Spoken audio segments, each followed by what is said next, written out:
Maplewood elementary school में एक गुप्त पुस्तकालय था जिसके बारे में केवल कुछ ही बच्चे जानते थे। एक बरसात के दिन लिली, मैक्स और एम्मा को सूखा रहने की कोशिश करते समय यह मिला। अंदर उन्हें धूल से सनी एक पुरानी किताब मिली, एक जादुई किताब जो उन्हें अन्य स्थानों पर ले जा सकती थी। वे उत्सुक थे, इसलिए उन्होंने इसे खोला।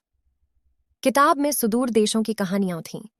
जब उन्होंने चमकते पन्नों को छुआ तो वे जादुई रूप से तैरते द्वीपों और बात करने वाले जानवरों वाली दुनिया में चले गए। उनके पहले साहसिक कार्य ने उन्हें बहादुरी और साथ मिलकर काम करना सिखाया। उन्होंने मित्रवत प्राणियों को डर पर काबू पाने और एक डरावने अजगर को हराने में मदद की। प्राणियों ने धन्यवाद स्वरूप उन्हें विशेष ताबीज दिए। उत्साहित होकर वे और अधिक साहसिक कार्यों पर निकल पड़े। वे कैंडी से बनी दुनिया में गए और साझा करना सीखा। उन्होंने किताबों से भरी एक स्मार्ट भूमि का दौरा किया और बहुत सारा ज्ञान प्राप्त किया। हर बार जब वे घर वापस आते थे तो वे अगली यात्रा की प्रतीक्षा नहीं कर पाते थे। प्रत्येक यात्रा से उन्हें नई चीजें सीखने और अच्छी जगहें देखने का मौका मिलता है। एक दिन उनकी मुलाकात एक उदास अजगर से हुई।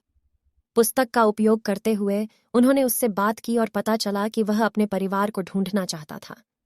वे ड्रैगन को उसके रिश्तेदारों से दोबारा मिलाने में मदद करने के लिए यात्रा पर निकले। घूमते घूमते उनकी दोस्ती और गहरी हो गई। वे जानते थे कि वे हमेशा दोस्त रहेंगे। लेकिन एक दिन जब उन्होंने किताब खोली तो वे एक अंधेरी दुनिया में पहुंच गए। रंगीन पन्ने भूरे हो गए और यह अजीब लगा। उनकी मुलाकात एक अकेले प्राणी से हुई।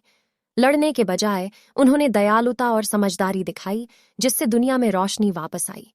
जब वे अपने स्कूल की लाइब्रेरी में वापस आए तो उन्हें एहसास हुआ कि जादू की किताब सिर्फ यात्रा के लिए नहीं थी।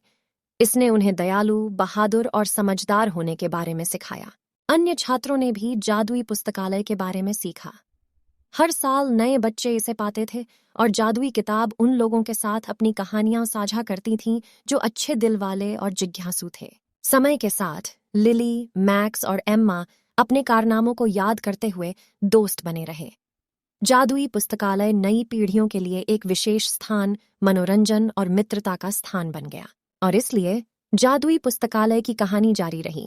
दोस्ती, खोज और आश्चर्यजनक चीजों के बारे में एक कालातीत कहानी जो तब होती है जब आप एक जादुई किताब खोलते हैं और अविश्वसनीय यात्रा पर जाते हैं।